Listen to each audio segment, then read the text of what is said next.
మోదీ కూడా రియాక్ట్ అయ్యారు, ప్రధాని మోదీ కూడా రియాక్ట్ అయ్యారు.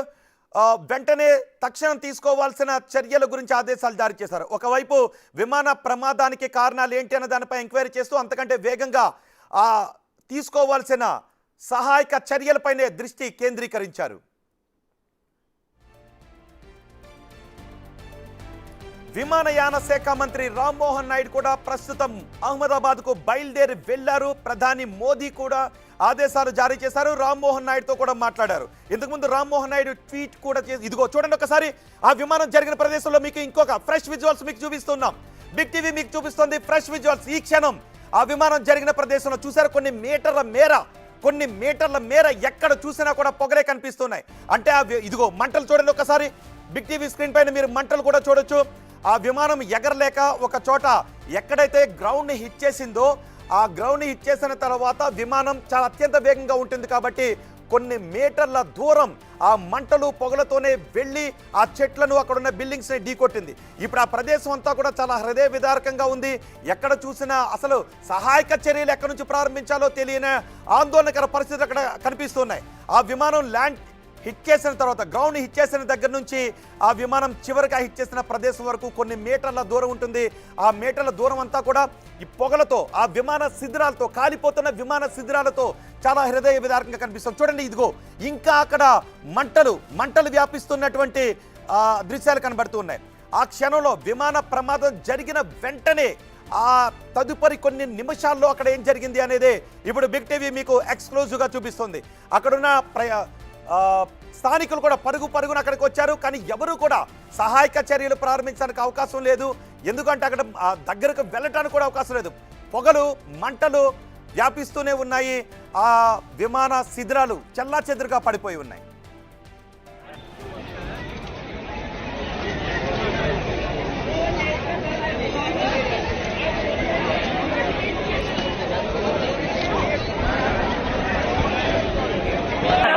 पब्लिक जा रही है।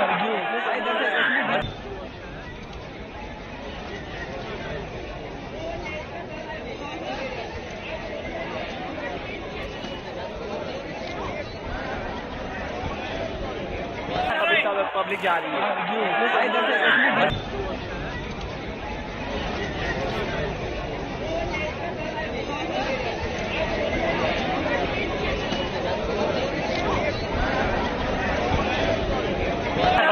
पब्लिक जा रही है। విమాన ప్రమాదం జరిగిన సమయంలో ఇప్పుడు మీరు బిగ్ టీవీ స్క్రీన్ పైన 2 బాక్సుల్లో చూస్తున్నారు. విమాన ప్రమాదానికి సరిగ్గా 30 సెకండ్ల ముందు ఏం జరిగిందో రెండో బాక్స్లో చూస్తున్నారు. విమాన ప్రమాదం జరిగిన 5 నిమిషాల లోపే ఆ ప్రమాదం జరిగిన ప్రదేశంలో ఎటువంటి దృశ్యాలు ఉన్నాయో మీరు చూస్తున్నారు. ఆ విమానం టేకాఫ్ అయిన 5 నిమిషాలకే ఈ ప్రమాదం చోటు చేసుకుంది. ఎయిర్ ఇండియా విమానం ప్రమాదానికి ముందు ఏటీసీకి మేడే కాల్ చేశారు. పైలట్లు మేడే కాల్ ఇచ్చారు. సాంకేతిక సమస్యలతో విమానం కూలిపోయినట్టుగా అనుమానాలను వ్యక్తం చేస్తోంది విమానయాన శాఖ. మేడే కాల్ అంటే ఇంతకుముందు మనకి జగన్మోహన్ రాజు చెప్పారు, వింగ్ కమాండర్ జగన్మోహన్ రాజు చెప్పారు, విమానాలు ఎగరటానికి అవకాశం లేదు. టేకాఫ్ అయిన విమానం ఇక ఎగరటానికి అవకాశం లేదు. ఎక్కడో ఒక చోట విమానాన్ని ల్యాండ్ చేయాల్సిన పరిస్థితుల్లో మేడే కాల్ చేస్తారు అత్యవసరంగా. సో జనావాసాలు ఉండటంతో అక్కడ సేఫ్ ల్యాండింగ్ కుదరదు అని అనుకున్నారు. కానీ విమానం ఎగరలేదు.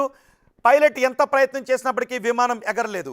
సో ఒకసారి మనకి జగన్మోహన్ రాజుతో పాటు మాధవపెద్ది కాళిదాస్ కూడా మనకి అందుబాటులో ఉన్నారు. మాజీ ఏరోనాటికల్ ఇంజనీర్ మాధవపెద్ది కాళిదాస్ గారితో కూడా మాట్లాడదాం.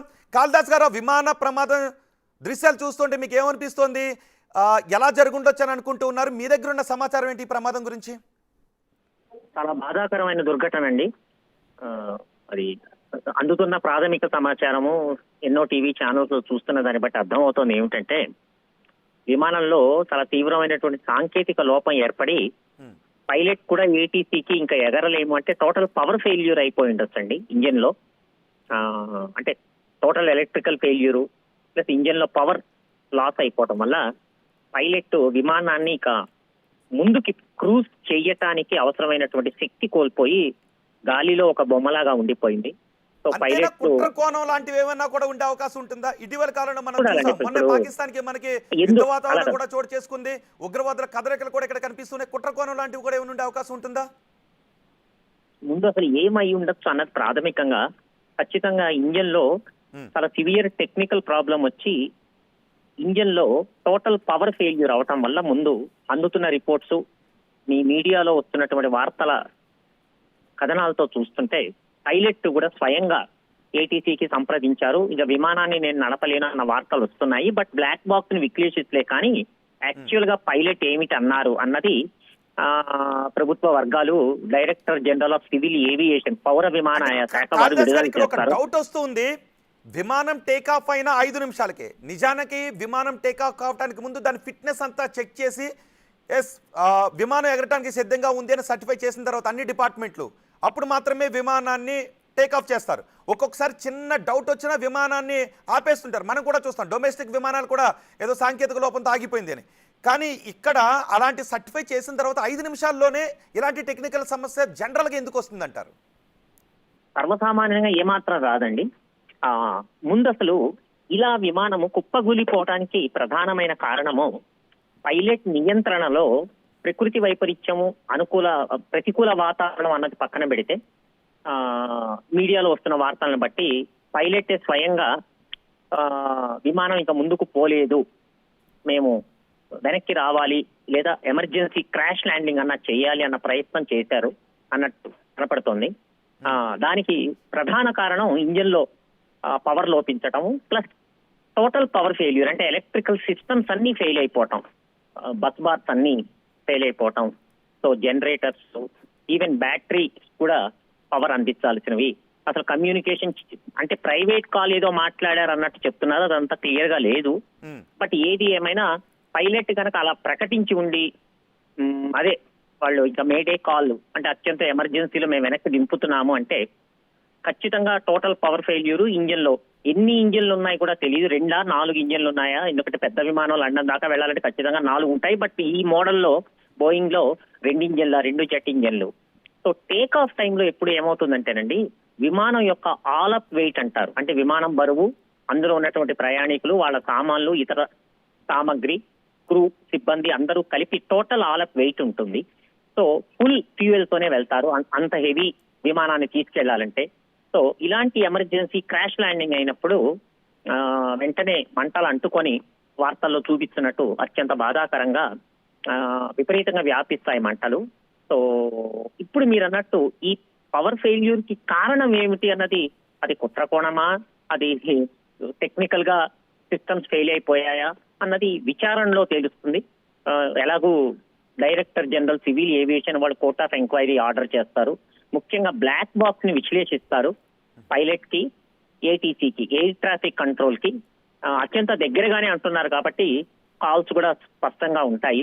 బ్లాక్ బాక్స్ సురక్షితంగా గనక దొరికితే అందులో వాయిస్ రికార్డర్ ఉంటుంది, డేటా రికార్డర్ ఉంటుంది. ఆ రెండింటిని కలిపి విశ్లేషిస్తే ఏం జరిగింది అన్నది విస్పష్టంగా అర్థమవుతుంది. సో అయితే క్రాష్ అయింది కాబట్టి ఆ శకలాలు, అందులో ఉన్న ఇన్స్ట్రుమెంట్స్ ని విశ్లేషించాలి. అవి గనక కాలిపోయి పనికిరాని స్థితిలో ఉంటే కొంచెం కష్టం అవుతుంది డేటా విశ్లేషించడం. బట్ ఏదైనా అది వెంటనే ఎయిర్పోర్ట్ కి దగ్గరగే అయింది అన్నది ఉంది కాబట్టి అన్ని కానీ ఇలాంటి ప్రమాదాలన్నీ ఎక్కువగా బోయింగ్ లోనే జరుగుతూ ఉంటాయి. అంటే చూడాలండి, ఇప్పుడు అందులో ఉన్నటువంటి వ్యవస్థ పాతదా లేకపోతే సరికొత్తదా, దాని ట్రాక్ రికార్డ్ కూడా ఉంటుందండి. ఒక్కొక్క మోడల్ ఉంటుంది, ఒక్కొక్క ఇంజన్ టైప్ ఒక్కొక్క మోడల్లో ఉంటుంది. దాని హిస్టరీ ఏమిటి అన్నది ఎప్పుడు చూస్తూ ఉండాలి. సో రెగ్యులర్ మెయింటెనెన్స్ అవుతూనే ఉంటాయి ఎప్పటికప్పుడు. ఇన్ని గంటలు విమానాలు ఎగిరిన తర్వాత ఇంత సర్వీసింగ్ చేయాల్సి వస్తుంది అని ఆ బోయింగ్ విమానయాన సంస్థ కానీ ఇంకొక తయారీదారు కానీ చాలా నిర్దిష్టంగా వాళ్ళు టెక్నికల్ షెడ్యూల్స్ ఇస్తారు. దాని పడ్డట్టు ఖచ్చితంగా 100% సర్వీసింగ్స్ అవుతాయి. లేదా ఒక్కొక్కప్పుడు విమానం ఒక చోట హాల్ట్ అయ్యి మళ్ళా ఇంకొక చోట, అంటే 2-3 ట్రిప్స్ అవి ఉన్నప్పుడు. కాళిదాస్ గారు ఒక్క విషయం, జనరల్ గా ఒకవేళ ఒక గంట, 2 గంటలు, 3 గంటలు, 4 గంటలు ప్రయాణం చేసిన తర్వాత ఏదైనా టెక్నికల్ ఎర్రర్ వచ్చింది ఇంకోటి అంటే అనుకోవచ్చు. అంటే విమానాన్ని సర్టిఫై చేసిన తర్వాత కేవలం 5 నిమిషాల్లోనే సహజంగా గతంలో టెక్నికల్ ఎర్రర్స్ వచ్చేలా కూలిన సందర్భాలు ఏమైనా ఉన్నాయా? ఉంటాయండి. ఇప్పుడు విమానం అనగానే చాలా వ్యవస్థలు ఉంటాయి, చాలా కాంపోనెంట్స్ ఉంటాయి, 100ల కొద్ది కాంపోనెంట్స్ ఉంటాయి. ముఖ్యంగా ఇంజిన్ వ్యవస్థలో, హైడ్రాలిక్ వ్యవస్థలో, ఎలక్ట్రికల్ వ్యవస్థలో చాలా కాంపోనెంట్స్ ఉంటాయి, ఇన్స్ట్రుమెంట్స్ ఉంటాయి. ఇన్స్ట్రుమెంట్స్ అన్ని పరిస్థితిని చూపిస్తూ ఉంటాయి ఎప్పటికప్పుడు. అంత ప్రాపర్ గా చెక్ చేసిన తర్వాత సర్వసామాన్యంగా నేను నాకున్న ఈ 20 ఎక్స్పీరియన్స్ మీద అంత ఇంత భయంకరంగా వెంటనే కూలిపోవటం అనేది అరుదు, చాలా అరుదు. రైట్, కాళిదాస్ గారు మీరు ఒక్క నిమిషం అందుబాటులోనే ఉండండి.